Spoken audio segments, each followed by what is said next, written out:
2024 के लोकसभा चुनाव का प्रचार इस वक्त जोर शोर से चल रहा है।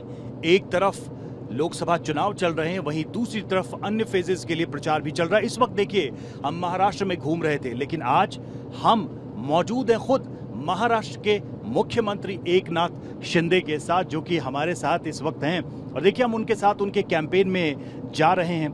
तो इस वक्त हम उनके इस चुनावी यात्रा के इस प्लेन में मौजूद हैं और यहीं हम समझने की कोशिश करेंगे कि महाराष्ट्र की जो चुनावी राजनीति है उसकी दशा और दिशा क्या है, वो किस तरफ बढ़ रही है। एकनाथ शिंदे किस तरह से इन चुनावों को देख रहे हैं। सर, हमसे बात करने के लिए बहुत बहुत धन्यवाद। सर, सवालों की अगर हम बात करें तो बहुत सारे सवाल रहते हैं महाराष्ट्र को लेकर, न सिर्फ महाराष्ट्र की राजनीति को लेकर बल्कि पूरे देश में जो कुछ भी इस वक्त हो रहा है उसको लेकर भी आपकी तरफ लोग देख रहे हैं। महाराष्ट्र की राजनीति का एक बहुत ही अलग चेहरा आप है। तो मैं अपनी बातचीत की शुरुआत जो प्रधानमंत्री ने TV9 भारतवर्ष को इंटरव्यू दिया है उससे ही शुरू करूंगा। और पहला सवाल मेरा यही है, प्रधानमंत्री ने हमारे इंटरव्यू में ये कहा कि बाला साहब ठाकरे के जो विचार हैं उसका पूरा सम्मान है और जब भी कभी कोई अवसर आएगा तो मैं बाला साहब के विचारों के साथ खड़ा रहूंगा। इस स्टेटमेंट को, इस बयान को आप कैसे देखते हैं ऐसे वक्त में जब बाला साहब की विरासत को लेकर काफी बहस है महाराष्ट्र में? सबसे पहले मैं आदरणीय प्रधानमंत्री जी को बहुत बहुत धन्यवाद देना चाहता हूँ, उनका आभार व्यक्त करता हूँ, क्योंकि उन्होंने बाला साहब ठाकरे जी के विचार आगे बढ़ाने वाले लोग, उस विचारधारा पर सरकार बनाने वाले लोग और उनकी विचारधारा, जो बाला साहब की विचारधारा है उसके साथ रहने का जो बात कही है वो हमारे लिए बहुत बड़ी बात है। और उन्हीं का सपोर्ट है हमारी सरकार को। केंद्र और राज्य सरकार मिलकर हम काम कर रहे हैं, डबल इंजन की सरकार है। और हमने सरकार जो गठित की शिवसेना बीजेपी की, जो हमारे आइडियोलॉजी सेम है। 2019 में जब चुनाव हम लड़े, शिवसेना भाजपा साथ में, शिवसेना और बीजेपी साथ में लड़े, सरकार भी शिवसेना बीजेपी की होनी चाहिए थी, ऐसे लोगों की भी भावना थी और अपेक्षा थी। लेकिन दुर्भाग्यवश वैसा नहीं हुआ और सरकार एक सत्ता की कुर्सी, एक मुख्यमंत्री पद पाने के लिए बाला साहब ठाकरे जी के विचार को त्याग दिया, उनके विचार को तोड़ मरोड़ दिया और कुर्सी के लिए कांग्रेस के साथ हाथ मिलाया। जो बाला साहब हमेशा कहते थे, ये कांग्रेस को दूर रखना, ये मेरी पार्टी की मैं कांग्रेस नहीं होने दूंगा, जब ऐसी नौबत आई तो मेरी दुकान यानी शिवसेना बंद करूंगा। और वही उल्टा उनके सुपुत्र जी ने किया कि जो बाला साहब नहीं चाहते थे, वो सिर्फ और सिर्फ मुख्यमंत्री बनने के लालसा में खुद का स्वार्थ जागरूक हुआ और सरकार बना दी। एक चीज जो अक्सर बात आती है, जब आपने कहा कि उद्धव ठाकरे ने सरकार बनाई, मुख्यमंत्री बने, तो हमेशा ये मैं जमीन पे भी जा रहा हूँ, लोगों से बात कर रहा हूँ और एक अजीब सी बहस है कि बाला साहब की शिवसेना की विरासत का असली वारिस कौन है, कौन होगा। बल्कि मैं अगर सीधे पूछूं कि कौन है असली शिवसेना, तो ये भी लोग बहस कर रहे हैं और इसको लेकर काफी चर्चा है। तो मैं चाहूंगा कि थोड़ा आप अपना पॉइंट ऑफ व्यू इस पे रखें। असली शिवसेना बाला साहब ठाकरे जी ने बनाई, बाला साहब ठाकरे जी ने शिवसेना का निर्माण किया। तो बाला साहब ठाकरे जी के विचार जो आगे बढ़ा रहे हैं वो असली शिवसेना है और उनके विचार आगे बढ़ाने का काम हम कर रहे हैं और उनके विचारधारा पर ही हमारा सरकार का गठन भी हमने किया है। शिवसेना हमारे पास है, धनुष्मान हमारे पास है, शिव सैनिक हमारे पास है, 50 विधायक, 55 विधायक हमारे साथ हैं, 13-14 खासदार सांसद हमारे साथ हैं, लाखों कार्यकर्ता है हमारे साथ है। तो असली शिवसेना कौन है? और बाला साहब ठाकरे जी के विचार को खुद के स्वार्थ के लिए छोड़ने वाली नकली शिवसेना कौन है? तो आप कह रहे हैं कि बात या लड़ाई विचारों की विरासत की थी, न कि सत्ता के विरासत। देखिए, हमें बाला साहब ठाकरे जी की संपत्ति नहीं चाहिए, हमें उनके विचार यही हमारी संपत्ति है।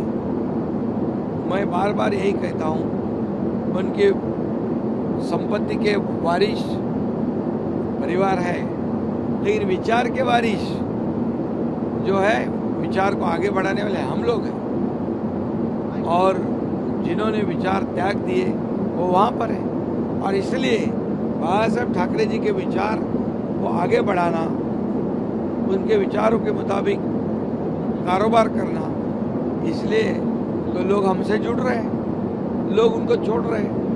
क्यों जुड़ रहे हैं? क्योंकि हम बाला साहब के विचारों के साथ कभी भी कॉम्प्रोमाइज नहीं करेंगे। अच्छा मुख्यमंत्री जी, एक चीज़ है, मैं वापस उसी रेफरेंस पॉइंट पे आता हूँ। प्रधानमंत्री ने TV9 को जो इंटरव्यू दिया उसमें एक बात उन्होंने कही कि उद्धव ठाकरे बाला साहब के पुत्र हैं, इसमें तो कुछ मुझे कहना नहीं है, और परिवार के नाते मैं उनका हमेशा सम्मान करूंगा। अगर कल को कोई मुसीबत आई तो पहला व्यक्ति मैं होऊंगा जो उन तक पहुंचूंगा, उन तक मदद पहुंचाऊंगा। इस बयान को आप कैसे देखें?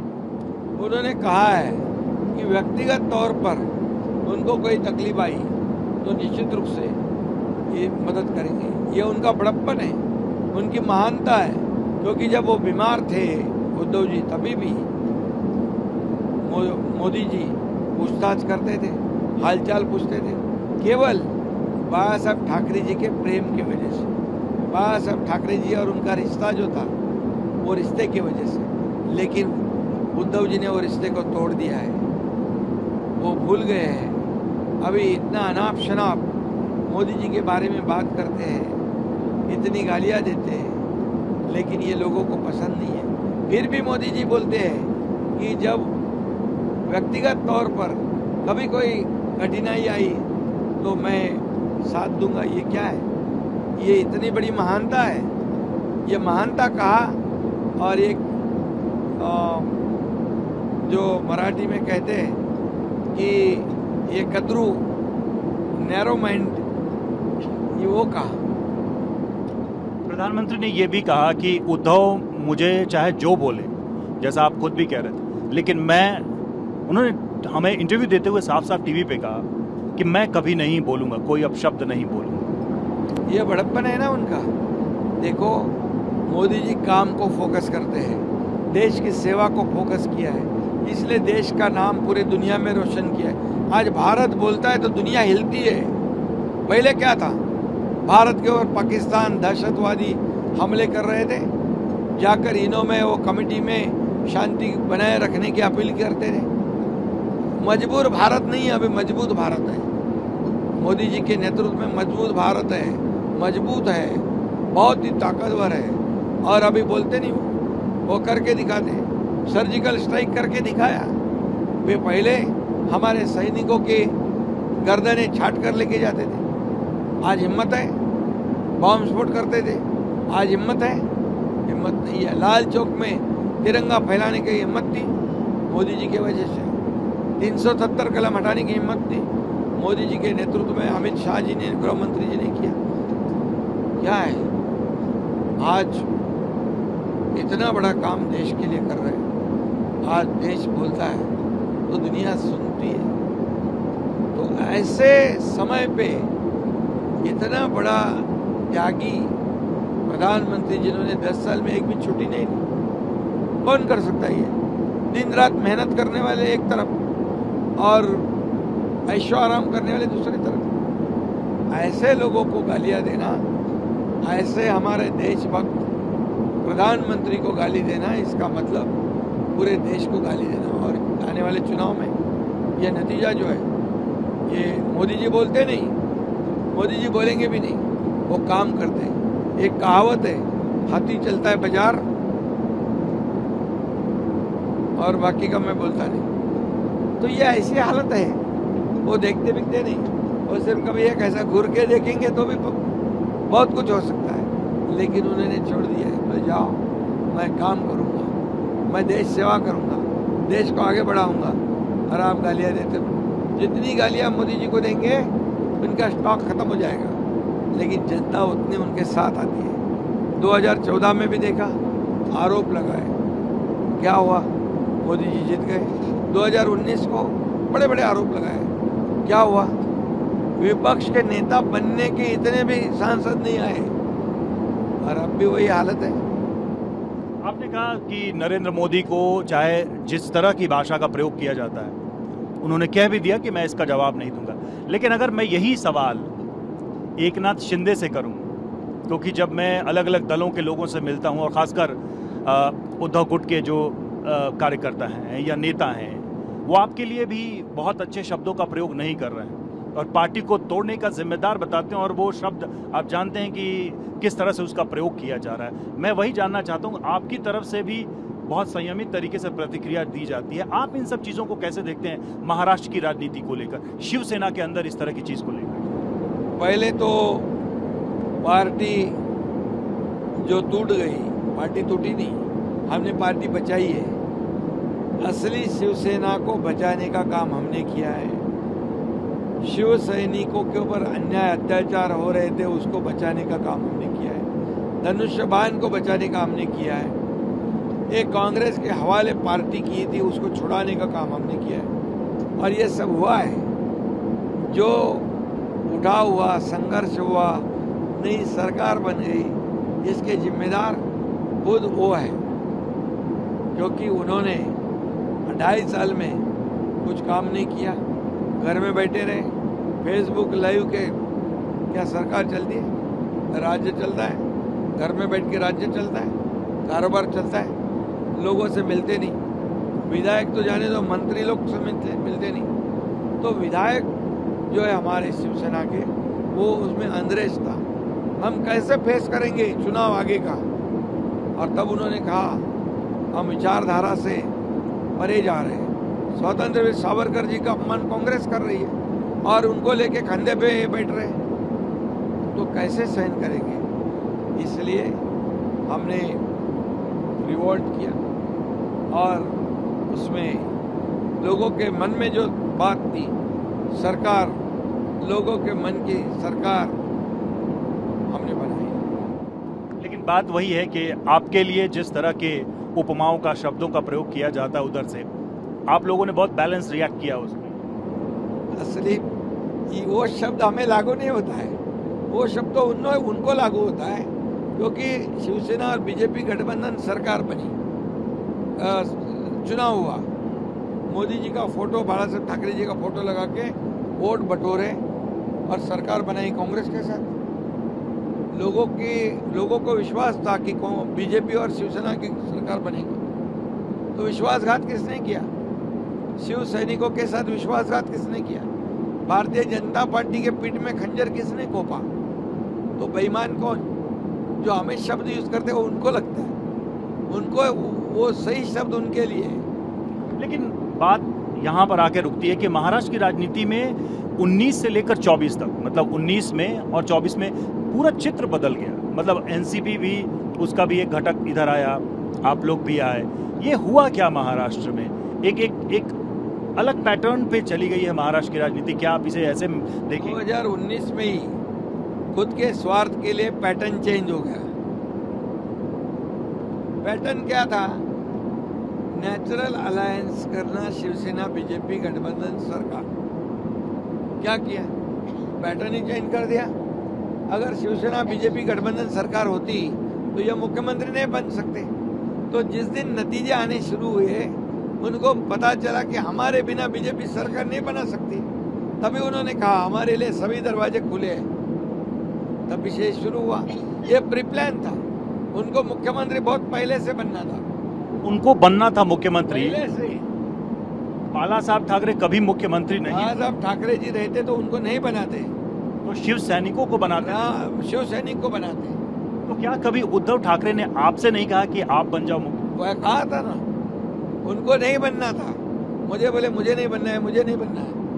बोला ठीक है, शिव सैनिक को बनाएंगे। भले मुझे नहीं बनाते तो और किसी को तो बनाना चाहिए था। नहीं, तो आप क्या कह रहे हैं कि आपको उद्धव ने कहा कभी कि देखिए आप... वो कह रहे थे मुझे नहीं बनना है। मुझे पूरी तरह उन्होंने आश्वासन दिया था और बोला था कि मुझे नहीं बनना है, आप बनना, बराबर? तो मुझे मत बनाना, दूसरे किसको तो बनाना था, खुद ही बन गए। और शरद पवार जी के बाद 2 दूत को भेजे, 2 लोगों को भेज दिया, बोले मेरा नाम सजेस्ट करो। आप कह रहे हैं ये पूरी स्क्रिप्टेड चीज थी? पूरी स्क्रिप्टेड। खुद को मुख्यमंत्री बनाने के लिए उद्धव ने एक स्क्रिप्ट लिखी थी। बिल्कुल, तो इसलिए तो 2 जन को भेजा ना शरद पवार जी के पास। शरद पवार जी को क्या जरूरत है? हमारी पार्टी का सवाल, हमारी पार्टी का निर्णय हम ले सकते हैं। उद्धव ठाकरे हो या एकनाथ शिंदे हो और कोई भी हो, मेरा इतना ही कहना है, मुझे नहीं बनाते कोई प्रॉब्लम नहीं। आपने बोला था शिवसैनिक को बनाएंगे तो बनाना था। बाला साहब ठाकरे का सपना तो मोदी जी ने पूरा किया, अमित शाह साहब ने पूरा किया। ये बात प्रधानमंत्री मोदी ने इंटरव्यू में कहा, मैं वो आपको कोट करके बता रहा हूँ क्या कहा उन्होंने कहा कि कम सीटें होने के बाद भी शिवसेना से हमने मुख्यमंत्री बनाया, यानी आपको समर्थन देकर बनाया। ये हमारी तरफ से बाला साहब ठाकरे के विचारों को श्रद्धांजलि। सही बात है। बाला साहब ठाकरे जी का विचार क्या थे, उनकी इच्छा क्या थी? एक आम शिवसैनिक मुख्यमंत्री बने, और इन्होंने भी बोला कि आम शिवसैनिक बनेगा, लेकिन उनका स्वार्थ जागरूक हो गया, मोह माया के जाल में फंस गए और खुद ही बन गए। तो मैंने पहले भी कहा कि बाला साहब ठाकरे जी को उनका सपना साकार करके असली श्रद्धांजलि तो मोदी जी ने दी हुई है। मुझे काम करने का मौका दिया, इतना बड़ा निर्णय लेने का। सरकार होते हुए मैं भी मिनिस्टर था, मेरे साथ 7-8 मिनिस्टरों ने सरकार को त्याग दिया। सरकार बनी बनाई सरकार में से हम उतर गए। ऐसा कभी होता है? एक नगर सेवक भी यहाँ से, पार्षद यहाँ से वहाँ जाने के लिए सोचता है। हम तो मिनिस्टर थे, हमने छोड़ दिया। आगे क्या होगा हमको मालूम नहीं था, क्या होगा जो होगा हमने डिसाइड कर लिया। हम बाला साहब ठाकरे जी के विचार को बचाएंगे, शिवसेना को बचाएंगे, धनुष्मान को बचाएंगे, और हमारी अलायंस जो वैचारिक भूमिका है शिवसेना बीजेपी की, वो फिर जोड़ेंगे। इस पूरे प्रकरण में कहीं कोई ऐसा पॉइंट था कि ये चीजें रुक सकती थी? कुछ ऐसा हो सकता था कि ऐसा न होता कि पार्टी के 2 हिस्से हो जाते? कोई ऐसा? हमने बहुत कोशिश की। मैं ईमानदारी के साथ कहता हूँ कि मैंने 5 बार उनको बताया कि हम जो गलती आपसे हुई या बीजेपी के साथ हुई, आप बोल रहे हैं छोड़ो, हम भूतकाल में नहीं जाते, हम वर्तमान और भविष्य में जाते हैं। हम शिवसेना और बीजेपी गठबंधन की सरकार बनाते हैं, और सरकार बना के फिर हम लोगों के सामने जाते हैं, भैया जो हो गया हो गया, अभी हम असली अलायंस गठबंधन पार्टी की सरकार बना रहे हैं। 5 बार तो मैंने कोशिश की। 5 बार आपने खुद प्रयास किया? मैंने खुद प्रयास किया। बोले हाँ करते हैं, बनते हैं, बनाते हैं, लेकिन उनका मकसद था कि अगर हम शिवसेना भाजपा का सरकार बनाएंगे तो हमें उतरना पड़ेगा कुर्सी पर से, और उनको 5 साल बने रहना था मुख्यमंत्री। पार्टी जाए खड्डे में, शिवसैनिक जाए खड्डे में, लोग जाए खड्डे में, मुझे मुख्यमंत्री बनना है। ये सब बात घूम फिर के आती है कुर्सी पर। आपका ये आरोप है कि सिर्फ कुर्सी की ही लड़ाई थी, बाला साहब ठाकरे के विचारों को पीछे छोड़ दिया गया? छोड़ दिया ना पीछे। बाला साहब ठाकरे, हमने पहले ही कहा कि भैया हमारे को कोई उनकी प्रॉपर्टी नहीं चाहिए, उनके विचार यही हमारी प्रॉपर्टी है। लेकिन इन्होंने जो शिवसेना के अकाउंट में 50 करोड़ थे वो भी निकल लिए। वो लोगों के थे, शिवसैनिकों के थे, उस पे अधिकार शिवसेना का था। ये तो बहुत बड़ी बात आप कह रहे हैं। ये मैं बोला भी है कि उनको ना बाला साहब के विचार चाहिए, ना शिवसेना चाहिए, ना धनुष्यबाण चाहिए, उनको चाहिए पैसे। नहीं, आपने तो एक तरीके से बहुत गंभीर आरोप लगाया। नहीं, कि शिव सैनिकों के जमा पैसे निकाले। पार्टी के वो शिवसैनिकों के जमा होते हैं, थोड़ी वो हमारे होते हैं। तो वो पैसे तुरंत निकाल लिए 50 करोड़ और दूसरे खाते में जमा कर दिए। ये पैसे की लालच और सत्ता की लालच में पूरी तरह ये सब काम कर दिया। थोड़ा सा हम चुनाव की भी बात कर लेते हैं। देखिए, एक तरफ महागाड़ी है, महायुति है, बड़े मुद्दे चल रहे हैं यहाँ पर।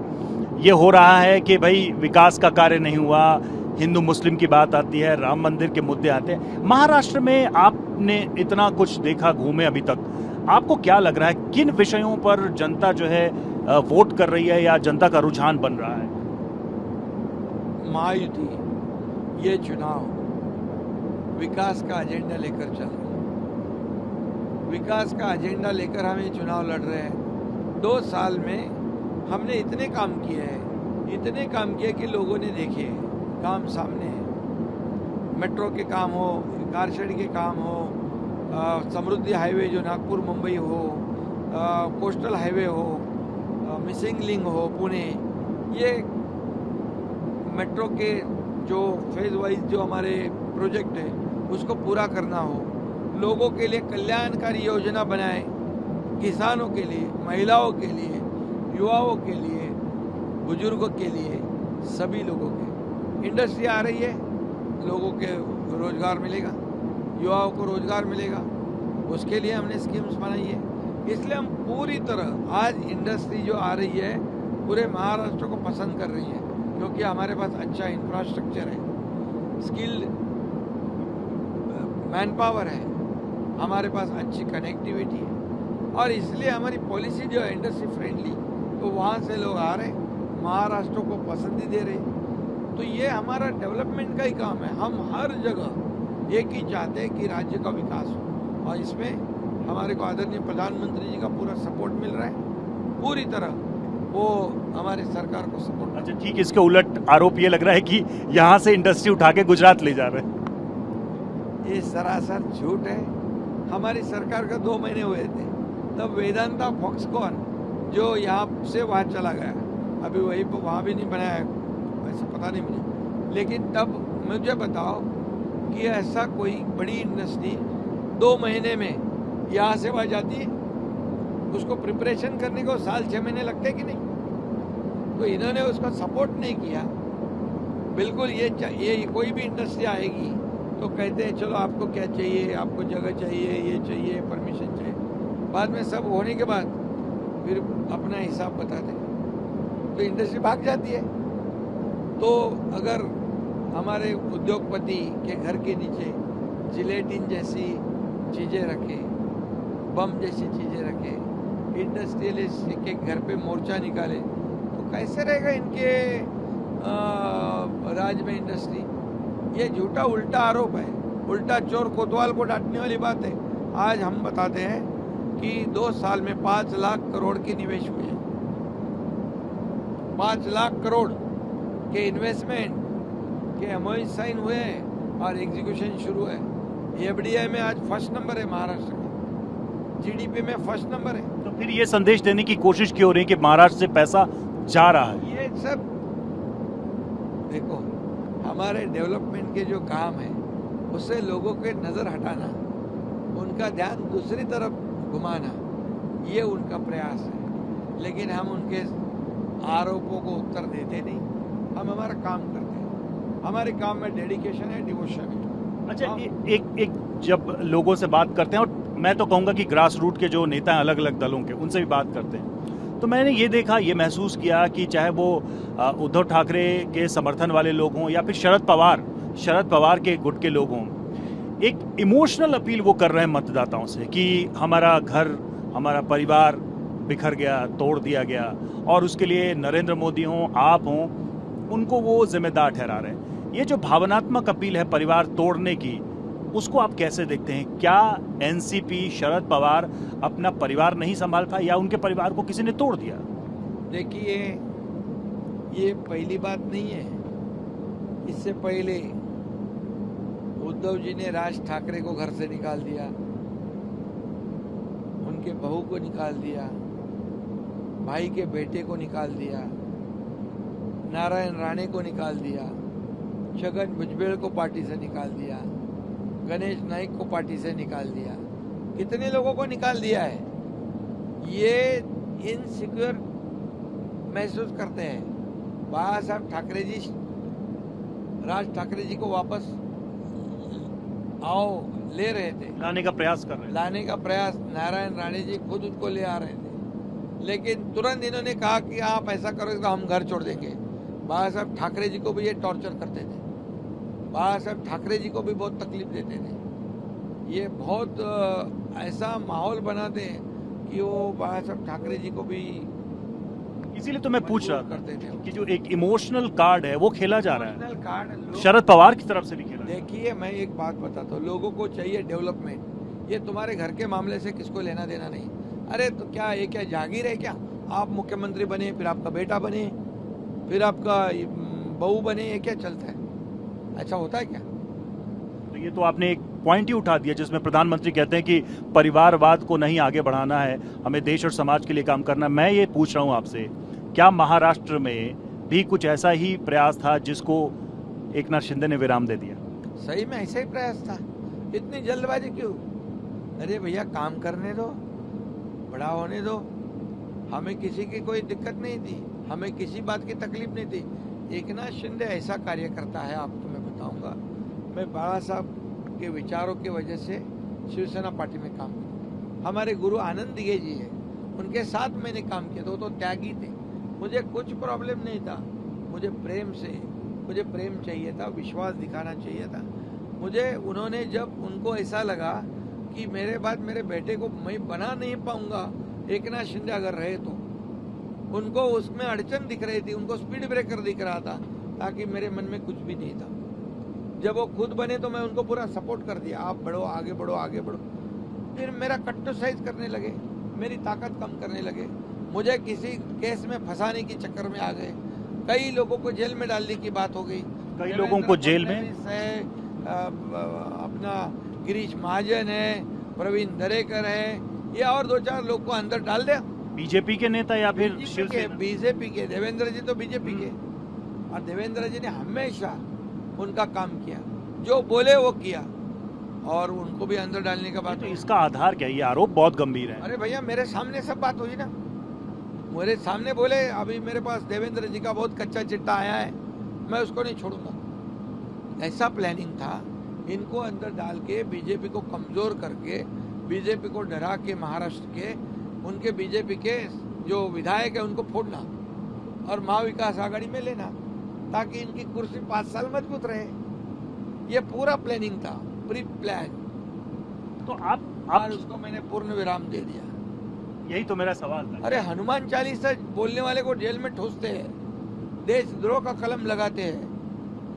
आपके तो पत्रकार लोगों को 2-4 लोगों को ठोस दिया अंदर जेल में।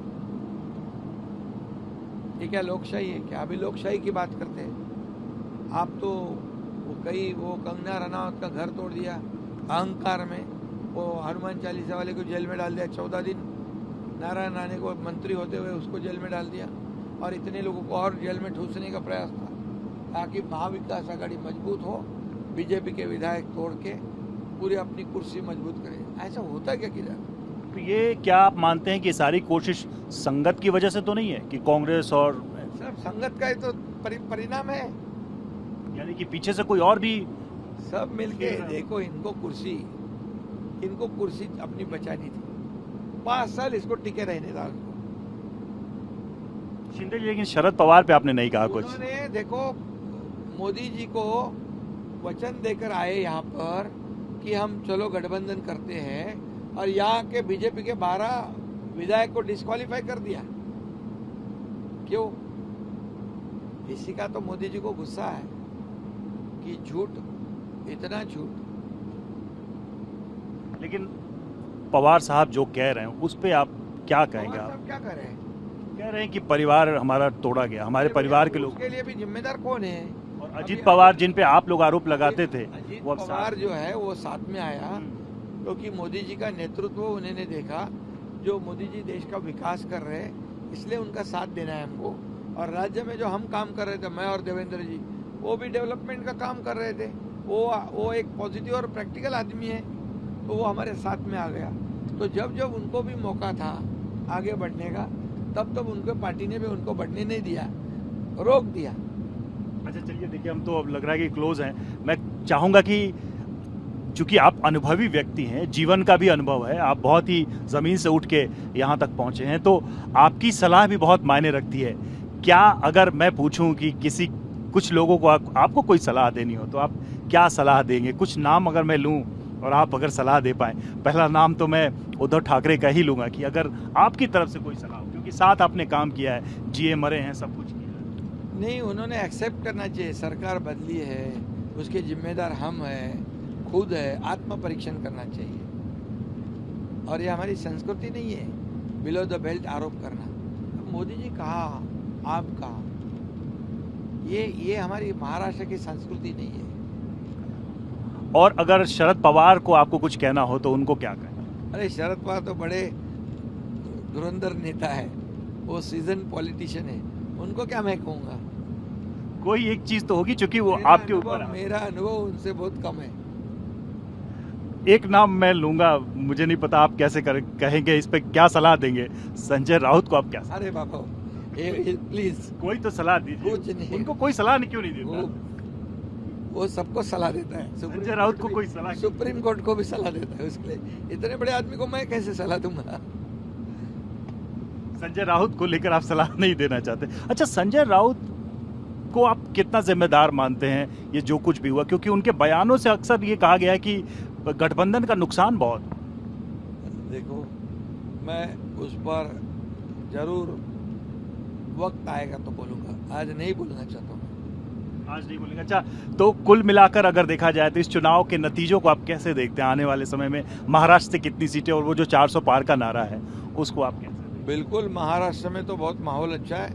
फर्स्ट सेकंड फेज में हम लोग आगे हैं, आगे भी सब जितने 5 फेजेस है उसमें हम आगे रहेंगे, क्योंकि हमारा एक ही काम है, डेवलपमेंट। डेवलपमेंट, सिर्फ डेवलपमेंट। ये लोगों की सरकार है, ये लीडर या राज्यकर्ताओं की सरकार नहीं है, ये आम लोगों की सरकार है। इसलिए आम लोगों का भला हो, उनके जीवन में परिवर्तन हो, बदलाव हो, इसलिए हम काम कर रहे हैं। और 10 साल मोदी जी ने काम किया है, इसलिए पूरे देश में 400 पार का जो नारा है 100% सही होगा।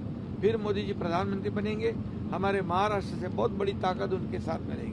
अच्छा, मैं तो नाम ले रहा था, बात यहाँ चली गई। मैं राहुल गांधी जी का भी नाम लेना चाहूंगा, उनकी राजनीति को भी आप देख रहे हैं। अरे वो तो बहुत ऐशो आराम करते हैं। मोदी जी 24/7 काम करते हैं। वो थोड़ी गर्मी हो गई, थोड़ा इधर तो जाते प्रदेश में ठंडी हवा खाने के लिए। कुछ तो आपकी तरफ से सलाह हो, आप एक सीजन पॉलिटिशियन है, वो भी पॉलिटिशियन है। वैसा जैसे चल रहा है अच्छा है हमारे लिए। अच्छा, आपके लिए अच्छा है। अच्छा, ये महाराष्ट्र में कितने पार, मतलब केंद्र में तो वो बात हो रही है 400 पार। 45 मिशन 45 हमारा मिशन 45 लेके हम लड़ रहे हैं। और शिंदे जी, एक बहुत ही पर्सनल सवाल है ये कि इतनी भाग दौड़ हो रही है, इतना चुनाव हो रहा है, ऑफ कोर्स आप सबके लिए बहुत ही चुनौतीपूर्ण, तो जीवनचर्या जो है, दिनचर्या है, वो कैसे प्रभावित होती है, कैसे मैनेज हो रहा है? खाना पीना ये सब कैसे मैनेज हो रहा है? देखिए, मैं कार्यकर्ता हूँ, मैं दिन रात मेहनत करने वाला हूँ, मैं हार्ड वर्किंग, और मेरे पास बहुत ही पेशेंस है, और मैं जो काम हाथ में लेता हूँ उसको पूरा करे बिना नहीं रुकता हूँ। और इसलिए चुनाव में आज इतना सब जगह जाना पड़ता है, सबके प्रचार में जाना पड़ता है, तो आखिर लोग बुलाते हैं, उनको लगता है भैया शिंदे सीएम आएंगे तो हमारे वोट बढ़ेंगे, हम चुनकर आएंगे। तो इतना प्रेम लोगों ने मुझे दिया है, इस प्रेम के वजह से मुझे ना कोई थकान होती है, ना कोई तकलीफ होती है। नरेंद्र मोदी से प्रभावित हैं आप? बिल्कुल, मैं उनका आदर्श लेके चलता हूँ उनको। मैं एक बात फिर बताऊंगा कि मेरे जीवन में ऐसा प्रधानमंत्री मैंने पहली बार देखा जो पूरी कूट कूट कर देशभक्ति, कोई निजी स्वार्थ नहीं, पूरे देश को अपना परिवार मानते हैं, दिन रात काम करते हैं, पूरे देश के अंदर जितने भी घटक है उनका अच्छा कैसे हो, कल्याण कैसे हो, रोटी कपड़ा मकान कैसे मिले, और हमारे देश का नाम पूरी दुनिया में कैसे बने, आगे बढ़े, यही सोचते हो। और इसलिए ऐसा कर्मठ प्रधानमंत्री मैंने कभी नहीं देखा है। परिवार का सपोर्ट कैसा रह रहा है चुनाव के दौरान? पूरा सपोर्ट मुझे परिवार का है। परिवार ने मेरे बारे में कॉम्प्रोमाइज कर लिया है कि इनको समय देना जरूरी है। अब ये पूरे महाराष्ट्र के हो गए, इसलिए मुझे पूरा सपोर्ट घर से मिलता है। चलिए, बहुत बहुत शुक्रिया हमसे बातचीत करने के लिए, हमको समय देने के लिए। बहुत बहुत धन्यवाद। तो आप सुन रहे थे महाराष्ट्र के मुख्यमंत्री एकनाथ शिंदे, जिन्होंने लगभग हर विषय पर खुलकर हमसे बात की, TV9 से बात की, और उनका साफ कहना है कि इस बार के चुनाव में प्रचंड जीत मिलने वाली है। महाराष्ट्र में 45 से ज़्यादा सीटें मिलेंगी, और केंद्र में जिसकी बात हो रही है कि 400 के पार, नरेंद्र मोदी हों, उद्धव ठाकरे हों, तमाम जो विषय थे, जो महाराष्ट्र के बड़े नेताओं या केंद्र के बड़े नेताओं, सब पर शिंदे जी ने खुलकर बात की। विजय अमित के साथ रवि मिश्रा, TV9 भारतवर्ष।